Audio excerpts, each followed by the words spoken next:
What's up, everybody? Welcome to GoJo with Mike Golic Jr. That is me. With me, as always, on the ones and twos, super producer Brandon Newman. And back because he apparently cannot get enough of us, my dad, Mike Golic Sr. Dad, what's going on? I'm just kind of leeching on right now. I'm just kind of a hanger on. My wife, your mother, is like, go talk sports with your son. You have that itch, so go do it. See ya. So that's kind of where we're at right now. Is this because she got tired of you giving impromptu radio shows for people at bars? It's pretty much it. Since I stopped doing a daily show, I talk a lot of sports at home, and she's like, man, you really need an outlet. And I said, yeah, I kind of still have it in me. So yeah, so this is kind of a tag team effort. And we figured we'd bombard your show because you're my son and you probably wouldn't say no when I say, hey, can I come on the show? You'd probably feel bad because I'm your dad and say, sure, Dad, come on the show. So I do appreciate that, me kind of worming my way in. Yeah, no, it makes sense. And we've got a great show. We've got a lot of stuff to talk about. As always, people should download, subscribe, rate, and review. Leave us the 5-star rating and check us out on the DraftKings YouTube channel because it's a wild time in the association right now. We have a ton of NBA to get to, a ton of interesting stuff coming up tonight, including the MVP getting handed out. But, Dad, I figured you'd especially want to come get takes off this morning after James Harden decided to go off in Boston to continue to ruin Boston sports fans' lives right now and do it in style, fueled by Jenko jeans and apparently the spiritual willpower of the Met Gala. Where were you at on James Harden's outfit walking in to a Game 1 win in the series against the Boston Celtics? So you said in style. Is that in style? I must just be behind the times because I remember having that outfit back in the late 80s and I retired it and I did not think it came back. Now that I saw Harden in it, I'm going to pull it back out again and start strutting around in that outfit because all I got to say, you wear an outfit like that, you better come ready to go. And it's kind of that side thing with the NBA and I don't know if Harden does, but I know other players have these stylists that actually lay out all their clothes basically for the year of what they're going to wear going into the arena, whether home or away. So it's pretty impressive. You see some wild, so what was it? Oh, no, it was Russell Westbrook, had the whole open jacket and showed his abs, which I would love to do. I would love to have abs because I'd never put a shirt on.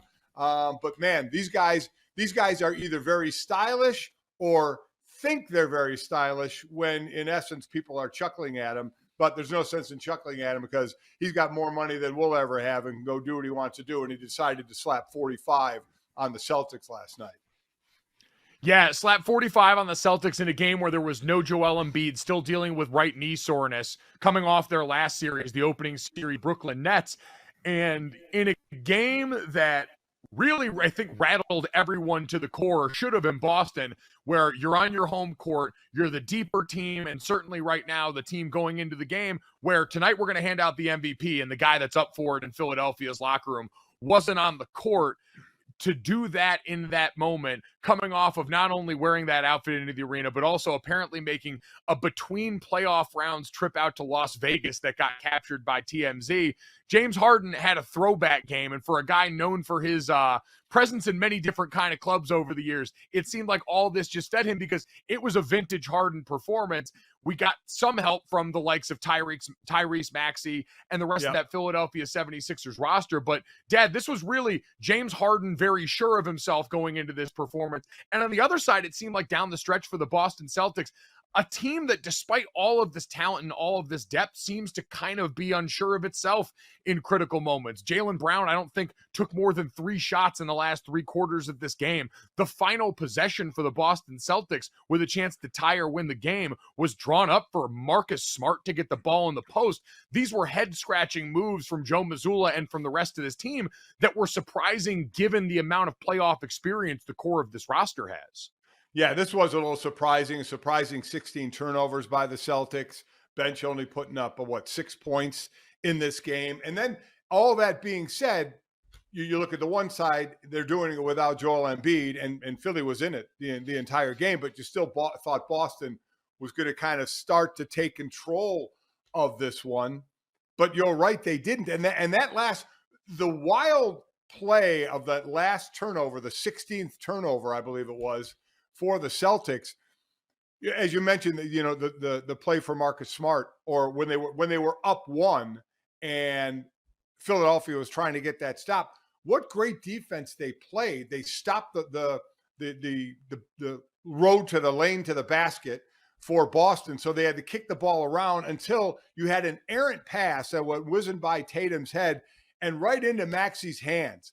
Now, the key thing here that you have to remember is the 24-second clock was a tenth away from going off.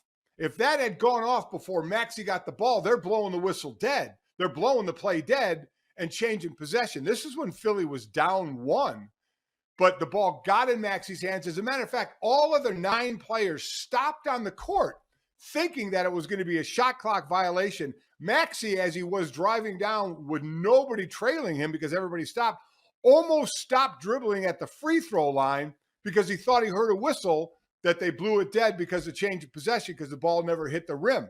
But he didn't. He kept going, and they had the easy layup, and it put him up by 1 with 28 seconds to go, which was another smart move because it still gave him a 2-for-1.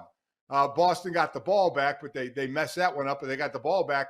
But Philly could have got it back again had Boston scored. So that was a wild play, Mike, because a lot of times you see that shot go up when the 24-second clock is running out. It's kind of a ref's discretion on where the ball is if it doesn't hit the rim. If the opponent catches it, but it's by the basket and maybe just catches it, and the buzzer goes off, they'll blow the whistle and change possession. But this one, the ball was clearly in Maxey's hand a split second before the 24-second clock ran out, so the refs let it go. Like I said, all the other 9 people stopped on the court, and luckily Maxey kept going for the easy layup.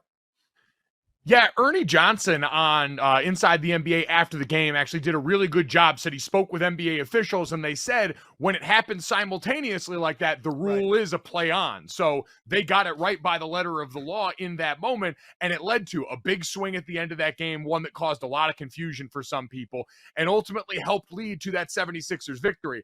I want to get to a bigger question coming off both results we saw from late, though.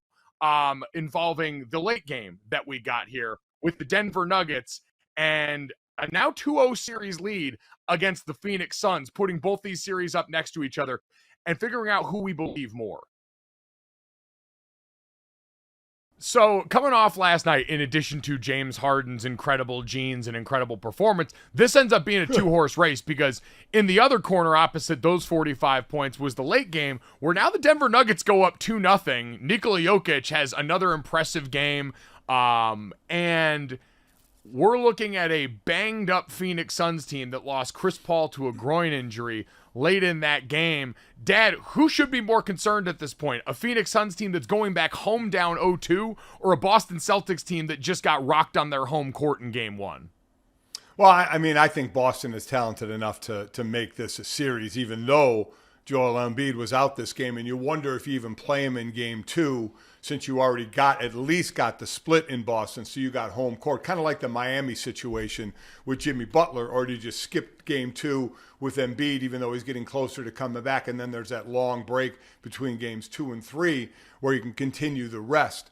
I think the Phoenix Suns are in a lot of trouble. We all have to remember that the Denver Nuggets are the number 1 seed. How about after that first game when Kevin Durant was asked, are you surprised by the Nuggets? And he actually started laughing. He said, these guys are the number 1 seed in the West. It's like nobody wants to take Denver serious, and I get it. They've been up there in the seeds before, and they haven't closed the deal, so it's kind of still, they're kind of in the show me stage still as well.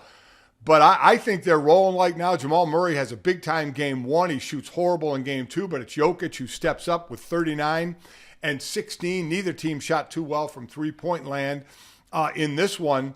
I'm more concerned about the Suns. You lose Chris Paul, who creates out there for you. He had a groin injury, and you're talking about soft tissue injuries and the time in between games, and that healing is very difficult. Plus, he's a little up there in age, so it takes even a little longer for that. So I don't have a whole lot of hope for Phoenix now, down 0-2 in this series where Boston, I mean, they have such a great team that you just got to tip your cap to Philadelphia and what they were able to do last night. But Boston obviously can still make this thing a series. I just don't know if the Suns can come back in this one. I think Denver's going to move on to the Western Conference Finals. Yeah, I'm wondering if this will be enough for people to finally have the outside perception of Denver catch up to what we got from Kevin Durant there, which is laughing from a basketball perspective at the idea that this team wasn't good. We know in the last couple of postseasons since the bubble, they haven't had Jamal Murray. Last year was basically Jokic out there on an island trying to drag that Nuggets team in a way that outside of early 2000s LeBron just doesn't happen in the NBA. But because he had won the back-to-back MVPs and because he's in such rarefied air, we started lumping all of those expectations regardless of the context of those performances. So I'm with you. The Phoenix Suns came into this postseason as the favorite, I believe, to win the West by most betting estimations because Kevin Durant, since he came over and going back to his time in Brooklyn, had been one-man offense. And to watch him go 2 of 12 from 3 last night, I've never seen Kevin Durant shoot that cold. The entire first 3 quarters of that game was dreck really until the end of the third when both offenses, really Kevin Durant and Jokic trading blows, started to light things up a little bit.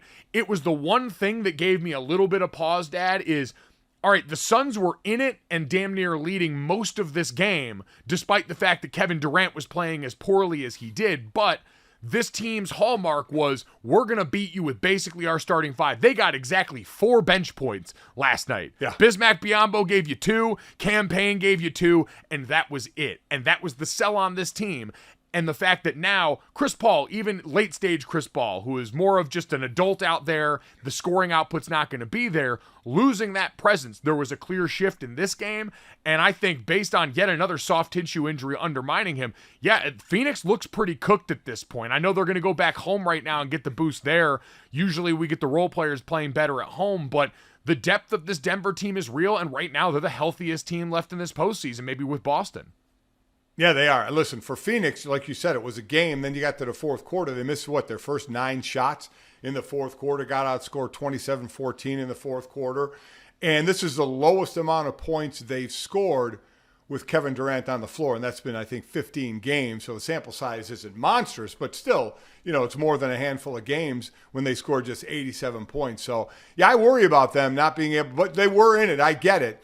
But, man, you are just so relying on Durant and Chris Paul in this series. Obviously, I mean Devin Booker, not Chris Paul. We don't know when we'll get him back. Booker has just been a scoring machine as of late, no doubt about that. So I just don't think they're going to have it in them. And I wonder, this is what I wonder. Denver, I think, is going to win this series. Will they be the favorite no matter who they go against? Because the last odds I checked, it was Boston as the favorite, and then Golden State had put themselves in the number 2 slot. So I wonder if Golden State beats the Lakers, and we can't wait for that series to start tonight. Who would actually be favored if it was Golden State and Denver, the top seed in the East? Could they actually be the underdog when they get to the Western Conference Finals? Yeah, I think so much of that's going to depend on what that Golden State Lakers series looks like, because if the Nuggets go out here and drop this in 5 against this team in particular, that might give them the respect they deserve. Right. That's an interesting way to think about it. The other thing that I was wondering, so we're recording this on Tuesday morning, the NBA's MVP is going to be announced Tuesday night before these games get started. And Jokic, Embid, and Giannis, we know, are the 3 finalists for the MVP. Giannis got sent home early in the first round, the 8 seed dropping the 1 seed in the East. And then Joel Embiid, we know, has been on the shelf now for the last couple of games, and we'll see what his status is for game 2 of that series. Based on the timing, and we know this isn't the way that you should decide the award, it would be fascinating for all the people that did all the hand-wringing about the notion of Jokic winning a 3rd MVP, but having lacking the top-end postseason success. If he finally won it this year, timing-wise, for how it would be received, it would actually be the best we've seen, where he's in position to go out here, get back to another Western Conference Finals, and has a realistic shot at a title in a year where nobody wanted to give him the MVP, largely because he hasn't done enough in the postseason to satisfy the narrative people. And that's the thing. So what you're saying is, would this offseason or postseason justify it? Because remember, this is a regular season award. Voting's been done. So we're not taking any of the playoffs into consideration, but you're still waiting for Denver to close the deal. So I get what you're saying, that it would be, okay, proving his point by actually winning, but we have to remember, this is a regular season award that we're looking at. Oh, I agree. And I think the notion of how we judge that is kind of dumb. it's the ultimate sports talk radio, which we can both appreciate. This idea that somehow bleeds in because he would be in such rarefied air as a 3-time MVP and doing it in such rapid succession and not having accomplished on the championship level. It has nothing to do with his accolades, which he's incredibly deserving. It, to me, is just how it would be received because, we've had a bunch of awkward stretches as of late where between Jokic winning the MVP and certain others, we've had a lot of MVPs shown the door early in the playoffs, right when they decide to send out this award, and then usually we have someone up who was a finalist or a runner-up make a deep postseason run, and everyone looks and we have the conversation about should this be an award that factors in postseason play when we decide it. There are two sports where it's put on a person as far as their legacy is concerned. It's the quarterback position in the NFL. How many Super Bowls did you win when there are 3 aspects to the game, offense, defense, special teams? Yet we put how many Super Bowls did you win as a quarterback? And the same for the great players in the NBA, because you can lead a team. Now, the NBA of today has at least 2, maybe 3 stars on them, but still you're judged by the amount of championships you win. So you can stack up all the regular season MVPs you want, but if you don't start putting some world championships where you're the leader of that team under your belt, that does have an effect on your legacy. It also, listen, Charles Barkley is going to go down as one of the all-time greats. Obviously already has. Didn't win a title. Karl Malone didn't win a title. Is going to go down. It doesn't mean you can't still be considered one of the greats, but it's one of the things we do bring up when we talk about the greatest. Dan Marino, one of the greatest quarterbacks of all time, but didn't win a Super Bowl. And then when you start getting to it, one isn't enough. We started giving Peyton Manning even more props after he won the second one. So that's put into it. Fair or not, and I don't know what you think, whether it's fair or not, but fair or not, that's the perception now. Have you turned your greatness into championships for your team? Yeah, and you're right. This sport gets unfairly that expectation lumped on one person. And how we judge that, especially as time goes on, it's one thing to look and say, well, people were injured around this player. Look who the supporting cast was. Look how few all-star players were around them. When the sands of time pass by, we stop caring about that in the way that we legislate that after the fact, which is actually an incredible segue into the games that we got coming up tonight. So we've got, Jimmy Butler and the Heat and the Knicks, which is going to be an interesting game, but we get started with the series that everyone has circled, LeBron James versus Steph Curry, part 6 now, as far as postseason series for these two players, which is insane. Dad, the series that everyone started talking about, I call it the UConn women's basketball theory, where we get apparently bored of the incredible greatness that we're watching, as we had LeBron James and the Cleveland Cavaliers meet Steph Curry's Golden State Warriors in 4 straight NBA finals from like 2015 to 2018. Steph's side winning 3 of them, LeBron winning 1 in very famous fashion. Are you excited for this again? Because I'm not sure. I think we've gotten to the point now where we're far enough away from that, and both have still accomplished more. LeBron's championship in the bubble in 20 and Steph's championship last year, where this is almost a hit of nostalgia in a way, because these are 2 of the older players in the league. And it's kind of weird too, because people have a hard time, it seems, giving credit for title in the bubble. Was it a legitimate title that the Lakers actually won there, or more importantly, that LeBron won here? The one thing I want to dispel, because I don't think it is, but again, the teams would have to get there, is people starting to say, is this the last matchup of these two guys that have matched up so many times in the postseason? LeBron's 38, Steph's 35. Well, we know LeBron's playing at least until Bronny, his son, gets into the league, and Steph's not slowing down anytime. So I don't know why we would start saying this would be the last time. I don't see LeBron's career ending in the next couple of years. So I think these two teams can meet again. I think it's awesome that they're meeting now. The Warriors are getting hot. When you have Clay and you have Steph and all the running that they do, swear you need to find out how many steps they take during the game. It's exhausting watching them run and move so much without the ball, let alone the way they shoot. So, yeah, we are looking forward to this. We are looking forward to this particular matchup. Obviously, it's not just Steph against LeBron, but that's the way that we do everything with these teams. The Lakers, after the trade deadline, has started playing better. Anthony Davis, you still hold your breath every time he falls on the ground. that he gets up and doesn't miss 2 games, and he's been great with that. He's been falling down, and we've been worrying, but he's been really picking up the slack, especially when LeBron has been out. So yeah, I mean, I'm looking forward to this. The matchup inside with AD. How many Looney getting? How many? I think 10 offensive rebounds in the last game that they played. So, I mean, this is a good matchup on the inside as well, forgetting just LeBron and Steph.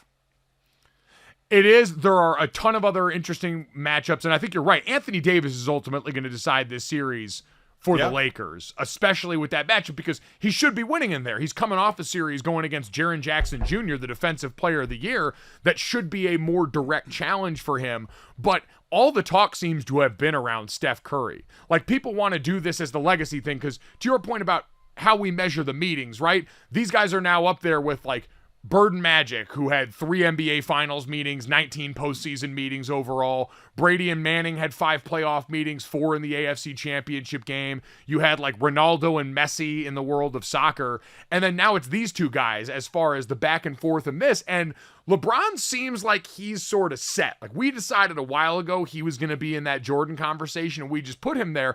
Dad, you've seen, as I have, on all of the talking debate shows, Steph Curry is the greatest point guard of all time, now becoming part of the conversation.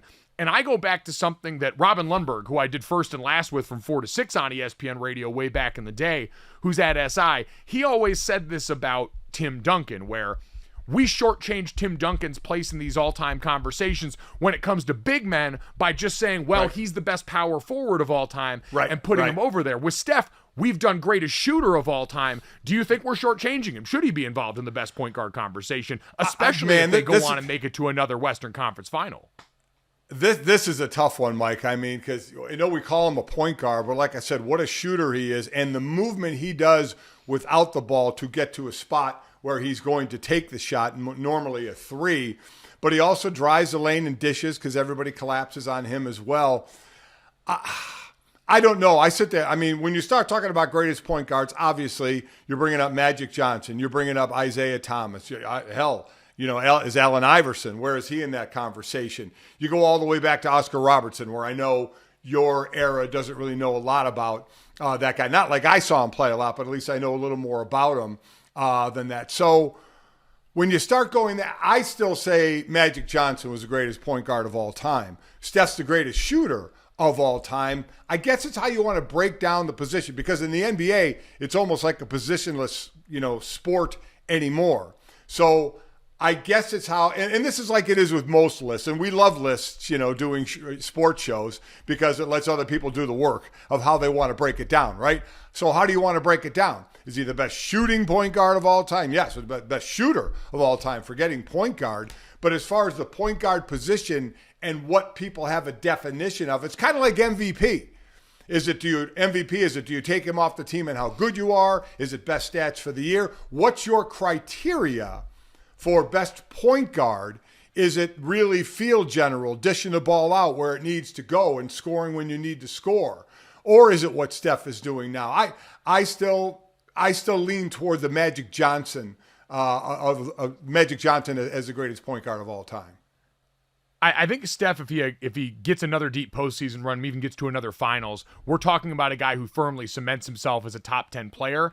I think where I fall in it is kind of where we've fallen with modern NFL quarterbacks. This came up when Mike Lombardi talked about Justin Fields versus Davis Mills and ignored the rushing stats. You can't do that anymore. We get quarterbacks that can produce in both ways now in the NFL, both affecting the game as passers and as dynamic rushers. That's another part of their output that impacts the game. And it's not just fantasy football, it's real football. With Steph Curry and what he does shooting, that's output that we've got to factor in, where maybe if he's giving a little bit away in terms of what he does distributing the basketball, he makes up for it in shooting.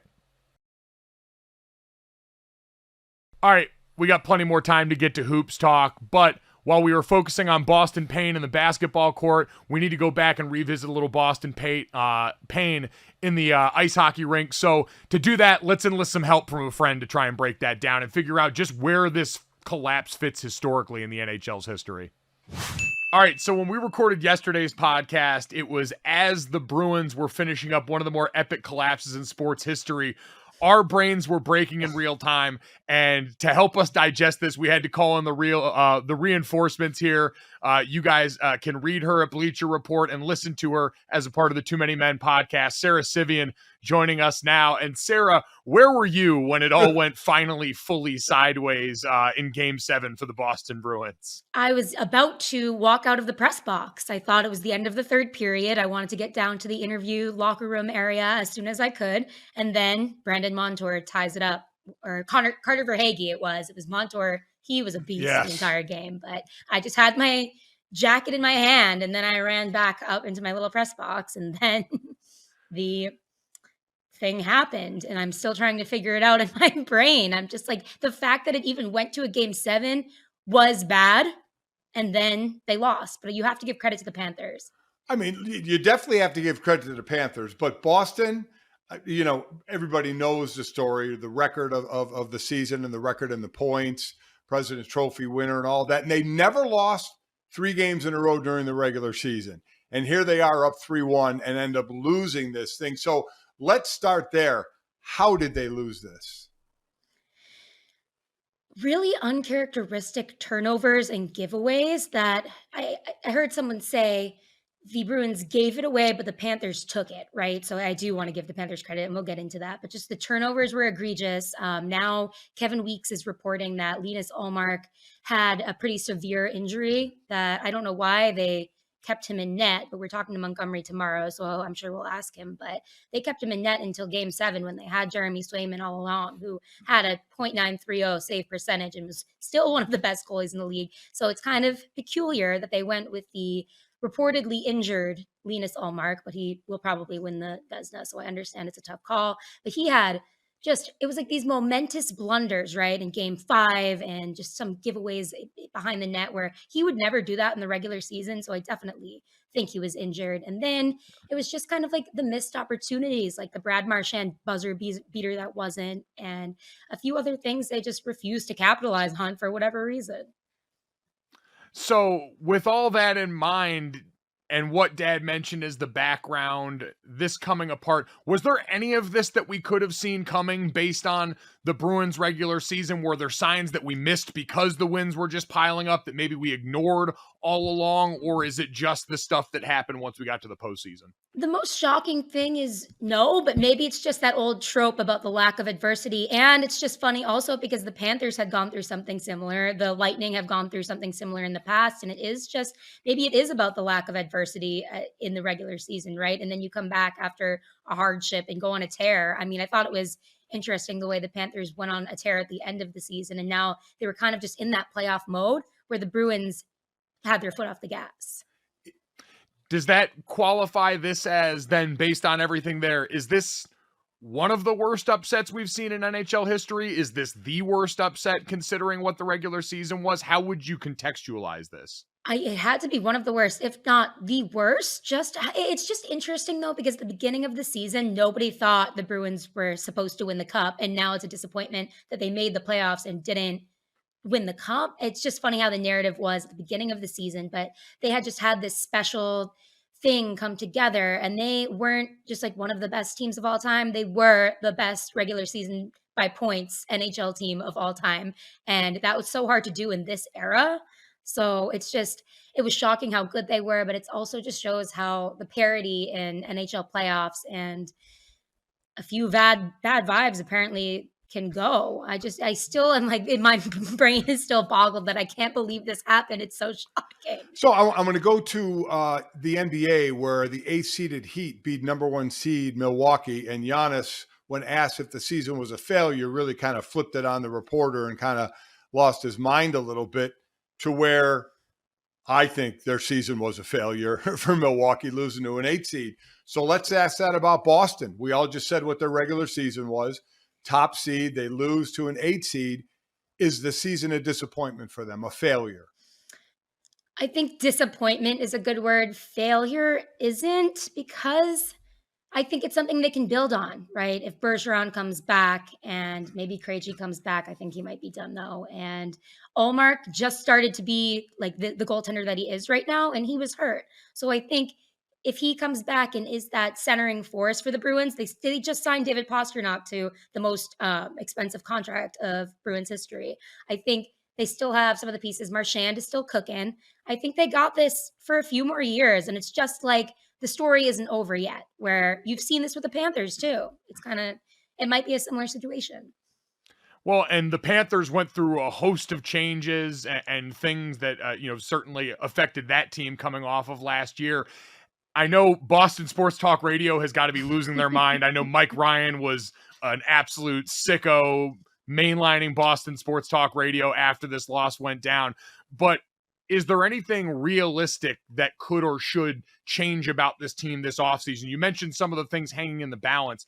Is there anything you see them actually doing as far as going out and being deliberate to change before next year starts? I thought it was so crazy seeing and hearing all the takes saying Montgomery should be fired. I'm like, he literally put together the best season of all time. And then there's 7 games that it comes down to things like injuries. And the Panthers actually, they need credit. And he really credited the Panthers. Kachuk, obviously, for Hagee, Montour. I mean, I have respect for that man now that I didn't really have before, I guess.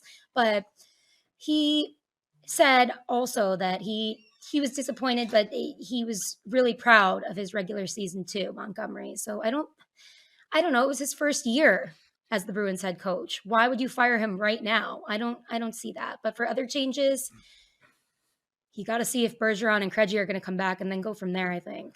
I mean, that's the society of today, right? Oh my God, fire him. He didn't get it done after it's just crazy. Flipping it to the Panthers, I think, you correct me if I'm wrong, I think the last 8th seed to win was the Kings in like 12 or something like that. Do the Panthers have any shot at this? I know they take on Toronto next. How much of I guess, this should be the obituary of the Bruins. I get it, but Florida's still playing. So how far can they go? I know. I mean, I think it'll be interesting to see because it's kind of an unexpected matchup with the Leafs too, who are suddenly very good and are suddenly in the second round. I don't know if anyone's stopping the Leafs, but we counted out the Panthers, but like everybody counted out the Panthers before, and look what happened. 7 games, a few lucky bounces, but a lot of confidence. I think that's the biggest thing with Kachuk when he called, they're going to go to game 7, and he had these big goals, and they just are playing with this desperation that I think maybe the Bruins didn't have, but the Leafs do have, so that'll be interesting. On the Panthers side, is Kachuk the story coming out of this series for them and really maybe NHL wide? I think he is, just because, I mean, if Connor McDavid didn't exist, he'd be winning the Hart, and what he did, especially at the end of the season. People didn't think before the All-Star break that the Panthers had a chance to even make the playoffs. And then here they are winning against the best team ever in 7 games. But I think just the way his attitude is, Kachuk, I think that's so needed in the league, and kind of the chirps back and forth, whatever you want to call it. He got under the Bruins' skin, but he also has the credentials on the ice to back it up. So it's just a little bit of everything that is what the playoffs are all about. You mentioned if Patrice Bergeron comes back, 19 years, all with the Bruins. It's incredible, the career he has. But I'd like you to put it, if he is done, kind of put his career in context of all time. Well, they better rename the Selke Trophy the Bergeron Trophy. He's won it more than anybody, and it's deservedly so every single time. He's just exemplifies what it means to be a Bruin, as corny as that is. He's just such a patient two-way player. He's such a leader. Like, he'll call random guys on the AHL team if they're having like a bad few games and just kind of give them motivation, even if they aren't destined for the NHL. And he does all this kind of secret behind the scenes stuff. And I really do think he and Chara, kind of when Bruce Cassidy was the head coach and then transitioning to Montgomery, he and Chara, and then when Chara left, just Bergeron, were really not the coaches of the team, but they're the leadership in that group that guys could look to trust and to set an example. And the Mitchell Miller situation sticks out to me, like when they signed a bully, the Bruins, and I guess, I don't know if we all know that whole story, but he is a bully that didn't apologize, and this whole thing happened where he was a top draft pick and the Coyotes let him go, and then the Bruins said, all right, we're going to sign him. But Bergeron and the leadership in the room took a stand against that and spoke with the coaches and stuff, and they took away his contract. So I just think doing the right thing the right way and playing the game with that two-way game the right way just exemplifies what Bergeron has been to the city for 19 years. I think that's a great point, especially that latter half. You're right. Them publicly speaking up that way, and the leaders leading in a locker room in a way that we don't normally have to see when an organization makes a decision like that, absolutely should echo for a lot of people. Sara, I know you've been dialed into this series, but I wanted to zoom back for just a minute here and look around as we're wrapping up the first round. We also had another historic moment. The Seattle Kraken get their first playoff win, for playoff series win in their second year. Just in general for them, what does this mean for that franchise and the fact that we've now seen a couple of expansion teams be able to have early postseason success in recent years? Oh, it's amazing. And I think there's such an analytically forward group in the Kraken with their hires like Allison Lucan, Alex McAndry, Namita Nemandukar, to name a few. They are one of the most analytically charged front offices and staffs in general.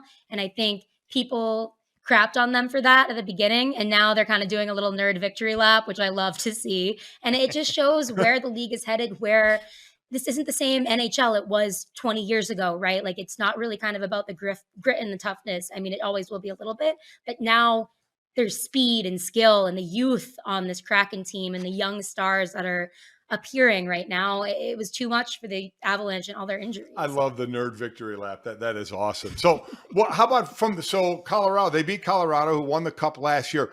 Amazingly, Colorado has not won a game. They've lost their last 6 game 7s. I think the last one they won was in like 2002. It's a ridiculous streak. How you talked about Boston gave it away, but Florida took it. How would you say that in this series?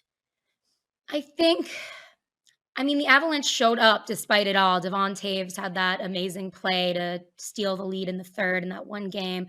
Obviously, they took it to 7, but I just think it was a tired, battle-tested team that is just on its way out this season. I think they had 470-something man games lost to injury. Like, it was just really, really hard to come back from something like that. And it's not just the amount, it was like Gabriel Landeskog, their captain. And it was just so many key players at key times. Then you got Cale Makar taking a bad penalty, which he never does. It was just kind of an uncharacteristic. It just felt like it wasn't their year. Like, the vibes were off. And the Kraken have tremendous vibes. So. Yeah. There we go. A vibes-based, analytic-based team. What a beautiful combination of flavors that have come together for also some of the greatest threads in the NHL. Mm-hmm. Sara, with all this in mind, as we get ready to turn the page and start round 2, what are you most excited to watch as we get ready to go with this next phase of the playoff? Is there a matchup that intrigues you most out of the bunch?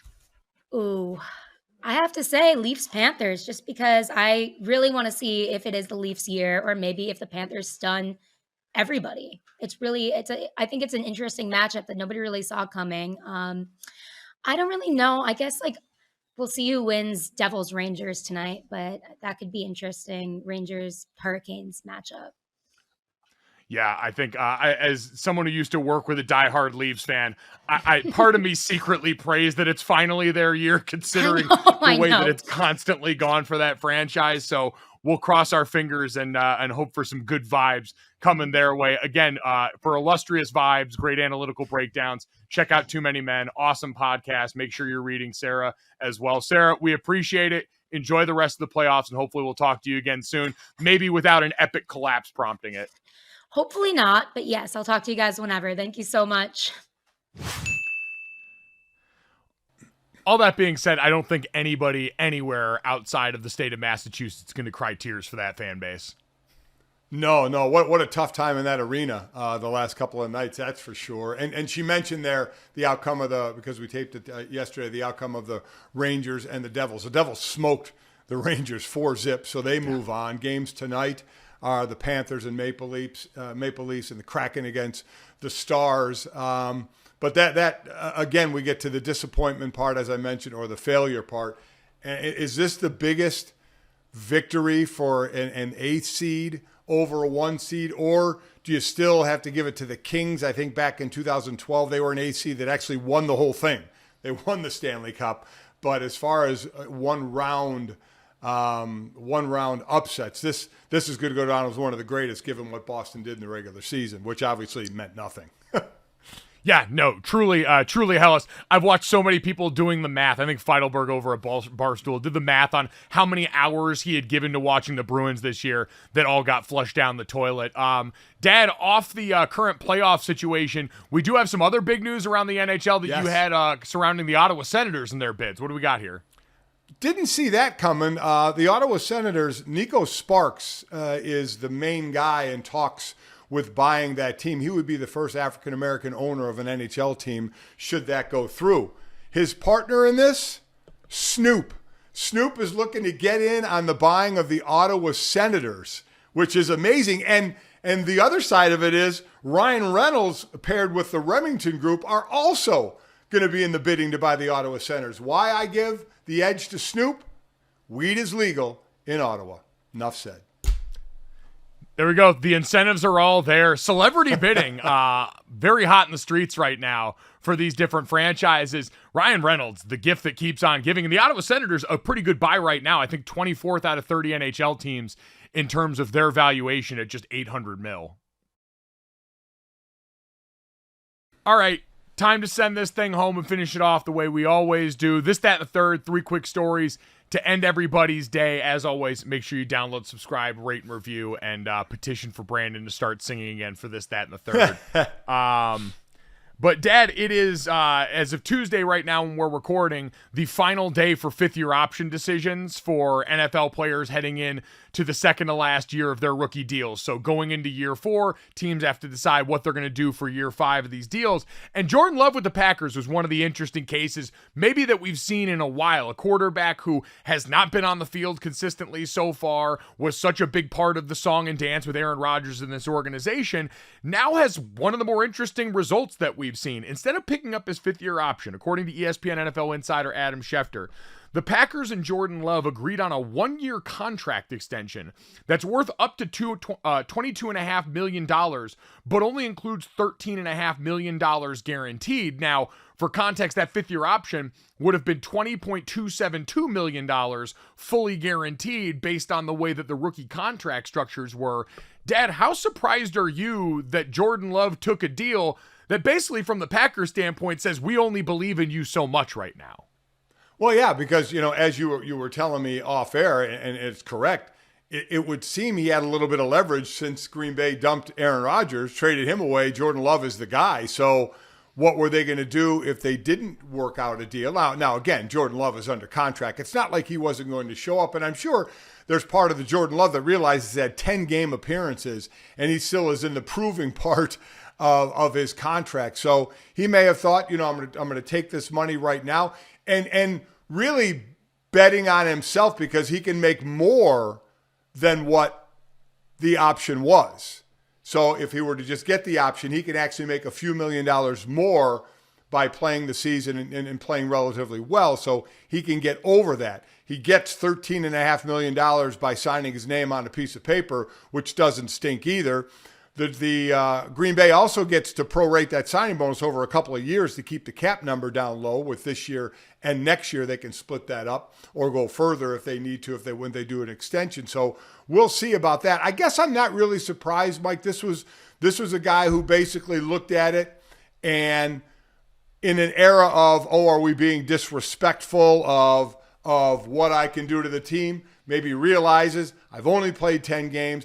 I can actually make more than what that fifth-year option was, so I'm going to bet on myself to do it. What's interesting, there are no quarterbacks in the $10 to $24 million range in the NFL. He's the only one now. Anyone below that is quarterbacks that are on their rookie deals, and anybody above that, there's 18 quarterbacks that are averaging more than $24 million a year. So he's that lone quarterback now in that grouping of $10 to $24 million. But I get why he did it. Again, he gets a big check when he signs his name, and he can make more than the fifth-year option.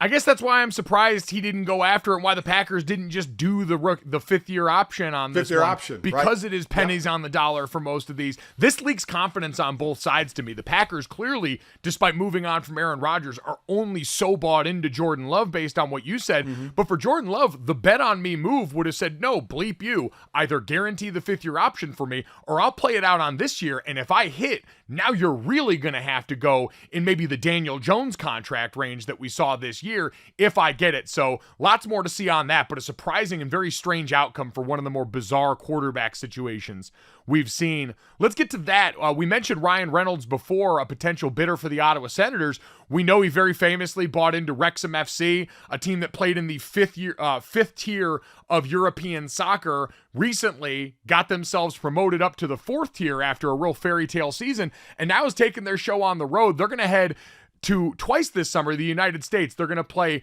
Chelsea at Chapel Hill in North Carolina on July 19th. That ticket allotment sold out in 4 days. They're also going to play Manchester United in San Diego later on in July. And Dad, this is Ryan Reynolds and another very worthwhile investment paying off for him in a big way. Well, this is him, part of a couple of guys that bought this team. And the team seems like the little engine that could, right? Because as you mentioned, there's 5 tiers. The celebration that went off when they moved up to that 4th tier was like they won the championship. But I get it. I mean, it's a team that's been in disarray, and they're trying to move up the ranks. And you have a valid superstar in Ryan Reynolds, who's part of that team, which brought it to light, doing the docu-series on the whole season and everything. And now they're kind of that let's go watch this team, when they're going to come play these friendlies. But it's a really cool story of how they've moved up one notch. So let's see if they can keep moving up the ladder. Really popular over on this side, too. Obviously, anything you can make into a TV show, we're going to digest and we're going to consume. Ryan Reynolds, the Midas touch. We missed him at the Met Gala last night.